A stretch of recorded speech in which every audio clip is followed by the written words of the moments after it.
Game changer అనుకున్న తరుణంలోనే 'game changer' అనే movie ఈరోజు రిలీజ్ అయిన సంగతి అందరికి తెలిసిందే. ఇక మార్నింగ్ నుంచి ఈ పబ్లిక్ టాక్ ఈ సినిమా గురించి చూస్తే యావరేజ్ అనేది చూపిస్తుంది. అసలు ఆ బ్యాక్గ్రౌండ్ మ్యూజిక్ ఏందో, ఆ సీక్వెల్ ఏందో, ఒకరికొకరికి లింక్ కాకపోవడం ఏందో, ఐఏఎస్కి మారడం ఏందో అసలు ఇప్పటికీ అర్థమవుతలేదు. ఇక స్టోరీ విషయానికి వస్తే ఆఫీసర్ నుంచి ఐఏఎస్గా మారిన రామ్ చరణ్ అలియాస్ సొంత ఊరు వైజాగ్ ట్రాన్స్లేషన్ అవుతాడు. ఏపీలో సీఎం బొబ్బిలి సత్యమూర్తి అలియాస్ శ్రీకాంత్కు పార్టీ పరంగా, ప్రభుత్వంలో అవినీతి పరంగా కుమారులు బొబ్బిలి మేపిదేవి అనే రామచంద్ర జయశంకర్ నుంచి తొలగింపులు వస్తాయి. అనుకోకుండా సీఎం తీవ్ర అనారోగ్యానికి గురవుతాడు. ఆ సమయంలో కుమారులందరూ సీఎం కుర్చీపై ఆశలు పెట్టుకుంటారు.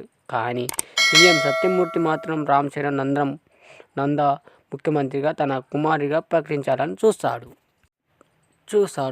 కథ విషయం బాగుంది, కథనం బాగుంది. కానీ రామ్ చరణ్ తీసిన ఈ సినిమాకు ఒకదానికొకటి లింకప్ లేదు. ఒకసారి ఐఏఎస్ ఆఫీసర్ అవుతాడు, లాస్ట్ క్లైమాక్స్లో సీఎంగా అవుతాడు. అసలు ఈ పాయింట్ ఆఫ్లో జరిగేది అసలు ఎవరికీ అర్థం కాకుండా ఉంటుంది. సాంగ్స్ పరంగా ఓకే, మంచిగా ఉంది.